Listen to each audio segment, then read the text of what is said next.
안녕하세요. 돈을 공부하는 남자 수페TV의 수페입니다. 2026년 미국 주식은 뭘 사느냐보다 중요한 게 하나 있습니다. 언제 흔들리고 언제 기회가 오느냐인데요. CES에서 AI가 쏟아져도 1월과 2월 빅테크 실적 한 방에 방향이 갈릴 수가 있고요. 3분기에는 잭슨홀에서 나온 연준 의장의 한마디에 나스닥이 크게 출렁일 수 있습니다. 오늘은 뉴스 말고 순서로 정리해드리겠습니다. 끝까지 보시면 올해 시장을 보는 기준을 잡을 수 있을 겁니다. 시작 전에 이런 영상을 계속 받아보고 싶으시다면 구독과 좋아요 그리고 따뜻한 댓글 부탁드립니다. 여러분의 관심이 저를 행복하게 합니다. 감사합니다. 미국 4대 지수 현황을 체크해 보겠습니다. 다우존스는 이번 주 0.7% 하락이 나왔고요. S&P 500은 1% 빠졌고 나스닥은 1.7% 하락이 나왔습니다. 장기 채권도 1.1% 하락이 나왔는데 미국 4대 지수가 모두 같이 하락하는 한 주였습니다. 이번 주 S&P 500을 보면 초록색과 빨간색이 혼재되어 있죠. 각 섹터별로 움직임이 다르게 나타나고 있습니다. 크게 하락한 분야를 보면 다음과 같은데요. 중요하게 봐야 될 포인트 3개만 짚어보겠습니다. 첫 번째는 팔란티어입니다. 11% 폭락이 나왔는데요. AI 소프트웨어 경쟁이 심해지면서 프리미엄 밸류가 강한 것 아니냐는 의문을 받고 있습니다. 이럴 땐 기술 자랑보다 계약 규모, 고객 수 증가, 그리고 마진이 실제로 개선되는지가 핵심입니다. 말이 아니라 숫자로 증명해야 될 시기가 왔고요. 두 번째는 테슬라입니다. 7.8% 조정을 받았는데요. BYD에게 1위를 내주고 작년 인도량이 줄었다는 소식이 투자 심리를 흔들어 놨습니다. 시장은 이제 성장 스토리보다 가격 인하의 한계, 자동차 마진, 그리고 FSD 로보택시 같은 AI가 언제 매출로 연결되는지를 더 냉정하게 보기 시작했습니다.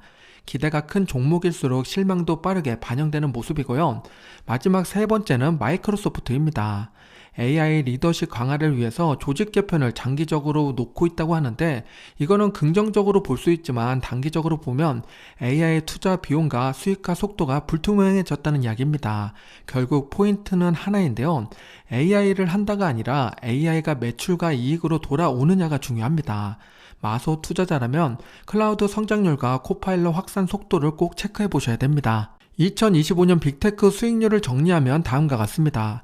구글이 65.8% 상승하면서 압도적인 1위를 차지했고요. 그 다음은 엔비디아, 테슬라 순입니다. S&P 500보다 수익률이 저조한 기업은 4개나 있는데요. 마소, 메타, 애플, 아마존입니다. 다우의 개와 비슷한 논리로 2026년에는 상대적으로 덜 오른 기업들을 눈여겨보면 좋겠습니다. 테마 ETF 바로 밑을 보겠습니다. 왼쪽에 있는 섹터를 먼저 보면 소비순환이 3% 조정받는 동안에 에너지는 3% 올랐습니다. 섹터 속에서 순환이 일어나고 있고요. 오른쪽에 가치랑 성장을 놓고 보면 대형 성장주가 1.8% 조정을 받았습니다. 가장 크게 하락이 나왔고요. 배당 쪽에서 보면 SCHD는 0.3% 올라서 최고점 대비 하락률 6.7% 남게 됐습니다. 그리고 오른쪽 위에 성장 ETF를 보면 반도체가 2.4% 반등을 보여줬는데요. 최고점 대비 하락률 1.2%밖에 남지 않았습니다. 그리고 그 밑에 있는 성장 ETF를 보면 클라우드, 사이버범 모두 다 조정을 받았습니다. 그리고 혁신 쪽을 보면 BOTZ 로봇이죠. 0.3% 상승하는 한 주였습니다. ETF.com에서 2025년 최고 수익률을 기록한 20개 ETF를 공개했는데요. 과연 어떤 ETF가 가장 좋은 성적을 냈을까요? 바로 뒤에서 확인해 보겠습니다. 20개 ETF를 보고 깜짝 놀랐는데요. 1위부터 20위까지 차지한 ETF는 모두 다 같은 분야였습니다. 그건 바로 원자재였는데요. 그 중에서도 은과 금이 탑 20을 모두 휩쓸었습니다. 지난번에 실버 ETF를 소개드렸는데 연말까지 성장이 대단했고요. 안전자산 선호와 더불어서 AI 덕분에 실버는 앞으로 더 기대해봐야겠습니다. 빅테크와 고배당의 최고점 대비 하락률을 보겠습니다. 왼쪽에 있는 빅테크를 먼저 보면 하락률이 가장 큰 건 팔란티어죠. 10% 하락하면서 최고점 대비 하락률 19.1%까지 키워졌고 넷플릭스도 이번 주 조정을 받으면서 최고점 대비 하락률 30% 이상으로 키워졌습니다.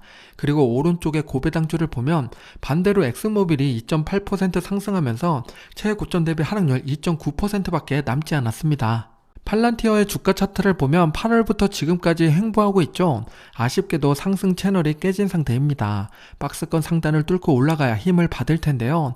금요일 하루 동안 5% 하락으로 끝났기 때문에 급하게 투자하기보다는 당분간 지켜보는 게 좋겠습니다. 주가와 환율을 함께 놓고 보면요. 이번 주 S&P 500은 1% 조정을 받았고 환율은 거의 보합을 유지했습니다. 0.1% 상승을 보여줬는데요. 우리 주식 계좌는 가만히 있었다면 0.9% 하락으로 마감하는 한 주였습니다. 12월이 마무리됐으니까 자산 성과를 비교해 보겠습니다. 산타 랠리를 기대했지만 그렇지 못했죠. 주식과 골드를 제외하면 모두 하락했습니다. 주식도 0.4% 상승이니까 거의 보합을 유지했다고 봐야겠죠. 힘든 연말을 끝내고 1월이 시작됐으니까 다시 반등하기를 기대해 보겠습니다. 해외 종목 매매 현황을 보겠습니다. 왼쪽에 있는 순매수 탑10을 보면요. 가장 강한 매수가 들어오고 있는 건 SOXL입니다. 1764억 원의 순매수가 들어왔고 그와 반대의 성격을 띠고 있는 초단기 채권도 1598억 원의 순매수가 들어왔습니다. 지금 반도체가 강세일 거다 하는 분들도 계시지만 오히려 현금을 찾아다가 현금성 자산에 넣고 있는 분들도 있습니다. 양극으로 갈리고 있는 모습이고요. 많이 판매한 종목을 봤더니 SOXL 다음에는 테슬라입니다. 2519억 원의 매도가 나왔습니다. 순매수 1위를 차지한 반도체 ETF를 보겠습니다. 왜곡을 없애기 위해서 일반 상품 SOXX를 가지고 왔고요. 2주 전에 엄청난 금액으로 매수가 들어왔다고 저점 타이밍이 좋다고 말씀드렸는데 다행히 V자 반등이 나왔고 이번 주에도 추가 상승을 보여줬습니다.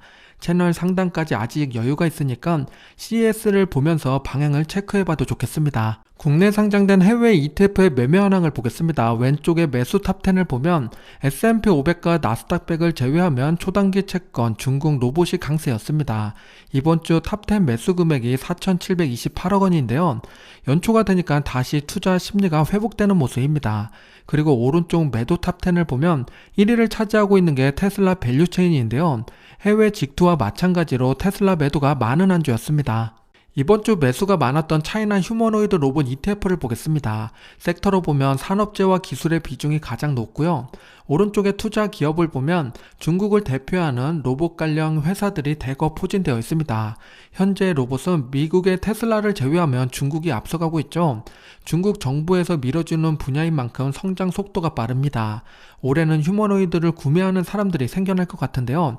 투자자 관점에서 중요하게 봐야 될 포인트입니다. 라스베가스에서 열리는 2026년 CES는 단순한 신기술 전시회가 아닌데요. AI가 어디까지 확장될지 그리고 그 과정에서 전력 데이터 센터 반도체 소프트웨어 비용이 얼마나 커질지를 확인하는 자리입니다. 투자자라면 다가올 CES에서 눈을 사로잡는 데모보다 돈이 되는 구조를 봐야 됩니다. 최근 사례를 비교해서 볼게요. 왼쪽은 메타에서 내놓은 라마4에 대한 기사인데요. 모델 성능이 좋아졌다고 뽐내는 내용입니다. 그리고 오른쪽은 구글에 대한 기사인데요. 데이터 센터 냉각 비용을 40% 감축했다는 내용입니다. 당연히 전력 효율이 개선됐겠죠. 둘 다 좋은 기사 같지만 이제 투자자들도 현명해져서 어떤 게 진짜인지 금방 눈치챕니다. 메타의 기술은 발전했겠지만 전력 사용이 늘고 서버와 냉각 비용이 증가했겠고요. 반대로 구글은 요즘 이슈가 되고 있는 비용을 절감했습니다. 앞으로 AI는 기술보다 비용 절감에 더 포커스를 맞춰야 됩니다. 이번 CES도 이런 관점에서 바라봐야 됩니다. 앞으로 CES에 대한 다양한 소식이 쏟아질 텐데요. 걸러야 할 소식이 무엇인지 대표적인 멘트를 적어보면 다음과 같습니다. 역대 최고 성능입니다. 이 멘트는 성능은 좋아졌지만 비용도 함께 커졌을 가능성이 높습니다. 두 번째는 모델을 더 키웠습니다. 이 멘트는 연산량, 전력, 서버 비용도 같이 커졌다는 뜻이고요. 마지막 AI 수요는 폭발적입니다. 이 멘트는 수요도 좋지만 마진이 얼마나 남느냐를 더 중요하게 봐야 됩니다.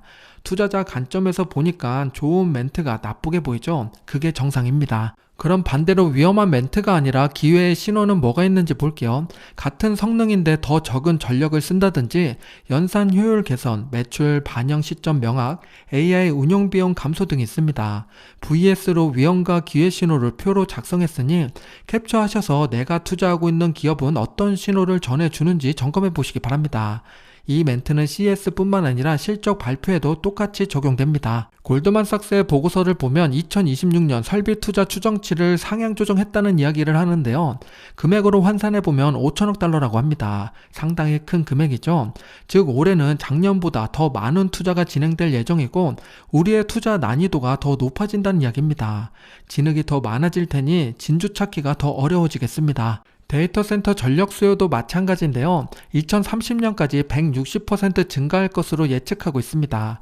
1587테라와트가 되려면 엄청나게 많은 데이터 센터가 필요한데요. 발전 용량도 키워야 하고 손전방도 깔아야 되고 변압기 스위치 기어까지 전력 장비가 더 필요하게 됩니다. 여기에 투자 힌트가 있는데요. 전력 관련된 기업들은 수익을 보는 구조가 되는 거죠. 그래서 시장은 이제 AI 칩만으로 보지 않고 전력망, 냉각, 데이터 센터 인프라까지 같이 가격에 반영하기 시작했습니다. 이제부터는 단순한 성장이 아닌 전력 인프라 수요 확대가 돈이 되는 구조입니다. 전력 인프라 수요 확대 4단계를 보면 데이터 센터 확장부터 인프라 기업 실적 반영까지 진행되는데요. 메타 같은 기업이 비용을 지불하면 그 돈이 매출이 되고 수익이 되는 회사들이 여기 포진됩니다. 이렇다 보니 AI 인프라 관련된 기업들이 관심을 받고 있고요. 그 중에서 어떤 기업이 꾸준히 성장할지는 깊은 공부가 필요합니다.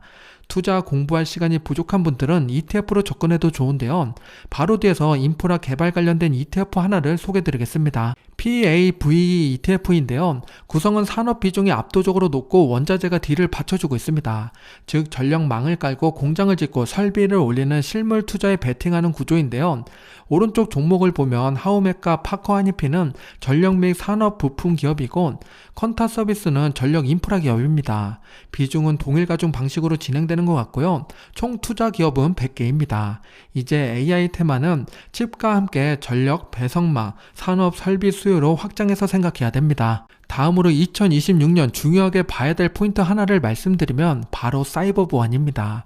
얼마 전에 구글에서 2026년 사이버 보안 예측 보고서를 내놨는데요. 올해는 큰 변곡점이 될 걸로 보입니다. 톱니도 올해 주요 테마로 사이버 보안을 뽑았었죠.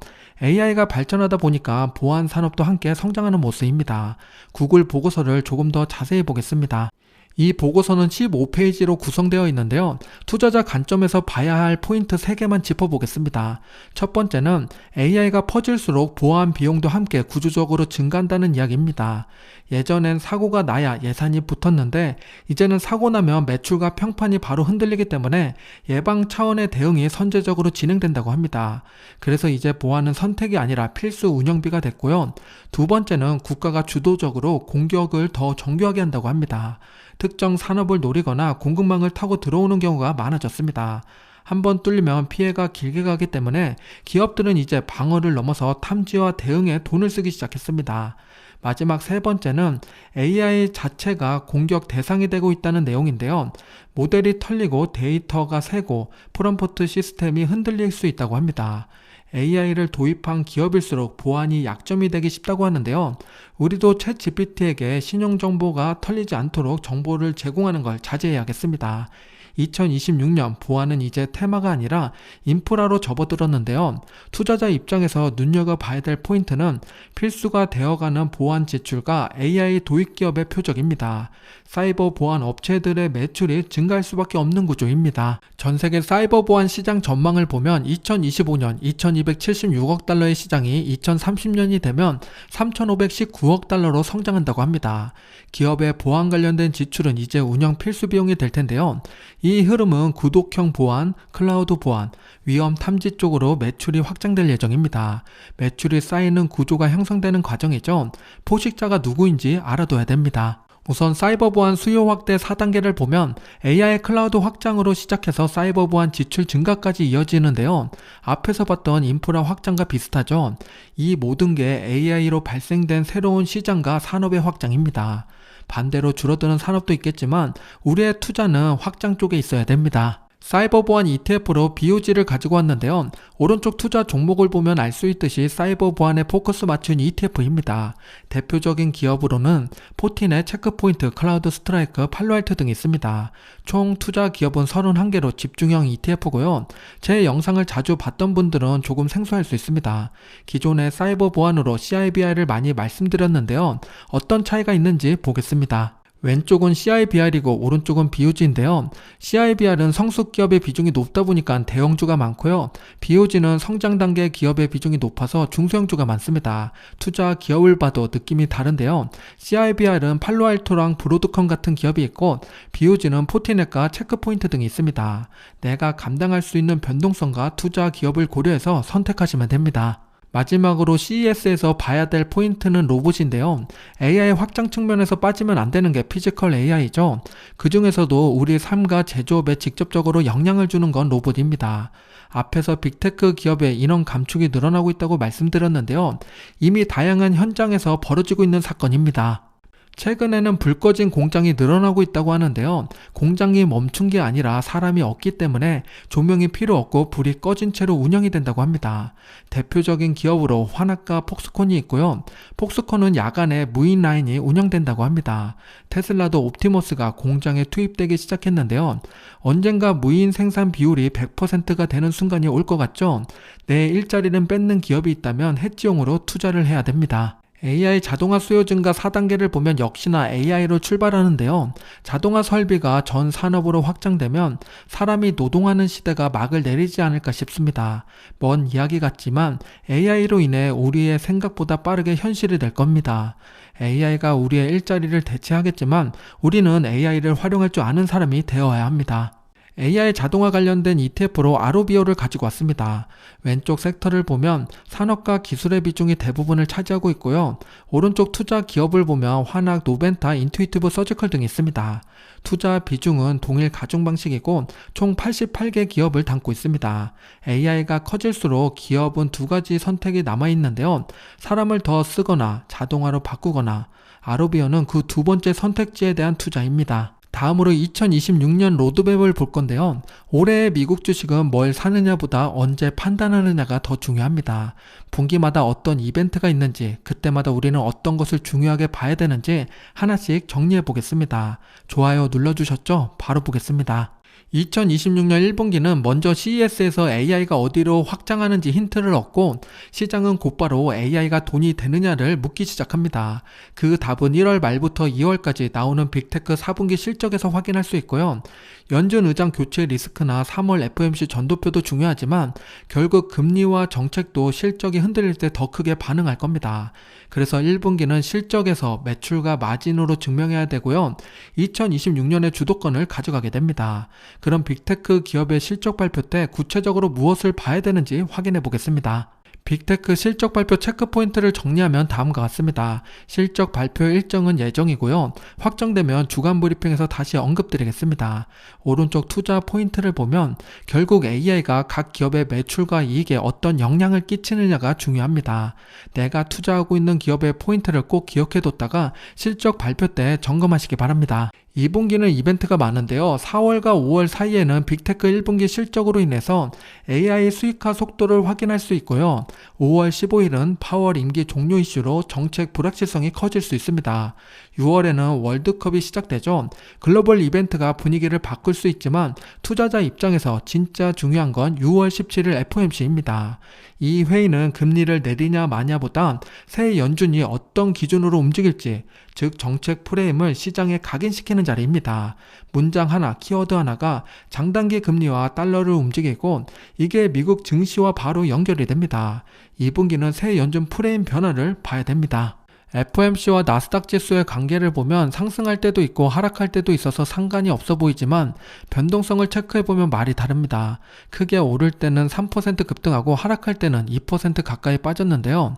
평균적으로 위아래 1.3% 정도 큰 변동성이 발생됩니다. 즉 FOMC는 상승과 하락을 마치는 날이 아니라 흔들림 속에서 기회를 찾는 날입니다. 그날의 방향에 베팅하지 말고 움직임을 보고 포지션 재조정을 고려하는 게 좋습니다. 3분기는 검증의 분기입니다. 7월과 8월 빅테크 2분기 실적에서 AI 투자 대비 매출과 마진이 따라오는지 확인하고 8월 초 재무부 국채 발행 계획으로 금리의 유동성 분위기가 달라질 수 있습니다. 그런데 이 모든 흐름의 하이라이트는 8월 말 잭슨홀 미팅이죠. 여기서 연준 의장과 주요 인사들의 발언이 나오면 시장은 곧바로 9월 FOMC를 선반영합니다. 정책 시그널을 잘 읽어야 됩니다. 잭슨홀 미팅에서 우리가 주의 깊게 봐야 될 포인트는 세 가지입니다. 첫 번째는 새로운 의장의 정책 성향을 파악하는 것이고, 두 번째는 중립금리에 대한 재정의입니다. 세 번째는 통화정책 프레임워크의 변화인데요. 결국 연준은 물가와 고용을 양저울 끝에 놓고 중립을 지키려고 할 겁니다. 트럼프의 입김과 새 연준 의장의 발언이 어느 쪽에 무게를 실어줄지 중요하게 봐야 되는데요. 저금리로 간다면 연준의 신뢰가 무너지지 않게 지킬 수 있느냐가 포인트입니다. 마지막 4분기는 수급과 정책이 같이 움직이는 구간입니다. 10월 말 빅테크 3분기 실적으로 연말 랠리에 체력이 있는지 확인할 수 있고요. 10월 28일 FOMC로 금리 경로를 다시 한번 점검하게 됩니다. 그리고 핵심은 11월 3일 미국 중간선거인데요. 선거 결과에 따라서 규제, 세제, 산업 정책의 방향이 바뀌고 특히 빅테크는 반독점 AI 규제 프레임이 달라질 수 있습니다. 선거 이후엔 11월 부채 한도 협상 리스크 같은 재정 이슈가 다시 부각될 가능성이 있고요. 마지막으로 12월 9일 FOMC 점도표는 연말 포지션을 정하는 신호가 됩니다. 역시 가장 중요한 건 중간선거겠죠. 정책의 방향이 내년 시장의 색을 결정하게 됩니다. 트럼프는 2026년 중간선거를 앞두고 다양한 정책과 미션을 수행하고 있는데요. 경제와 물가 그리고 국경과 치안 프레임을 가지고서 표심을 자극하고 있습니다. 투자자인 우리는 정책 쪽을 잘 봐야겠죠. 지난주에 트럼프 3대 미션이 무엇인지 말씀드리고 수혜주와 ETF를 소개드렸습니다. 올해 투자 방향을 결정하는 중요한 키워드니까 못 보신 분들은 꼭 확인해 보시기 바랍니다. 다음 주 배당 기업을 보겠습니다. 1월 5일부터 16일까지인데요. JP모건, 달러제너럴, 제너럴밀스, 버라이즌, 에보트가 있습니다. 배당 투자자분들은 참고하시기 바랍니다. 다음 주에는 드디어 제대로 된 경제지표들이 발표되는데요. 6일에는 제조업 PMI 지수가 나오고 9일에는 실업률이 발표됩니다. 최근 실업률이 올라갔는데 이번에 어떻게 나오냐에 따라서 증시가 한 번 더 휘청일 수 있겠죠. 멤버십 분들은 경제지표가 나오면 정리해서 영상으로 말씀드리겠습니다. 마지막으로 모건 하우절의 명언을 공유드리겠습니다. 계획은 필요하지만 계획대로 안 될 것도 계획해야 된다입니다. 2026년 로드맵을 보면서 하나의 계획이 아니라 플랜 B, 플랜 C도 생각해 봐야겠습니다. 오늘 영상이 마음에 드셨다면 구독과 좋아요 부탁드립니다. 즐거운 주말 행복한 시간 보내세요.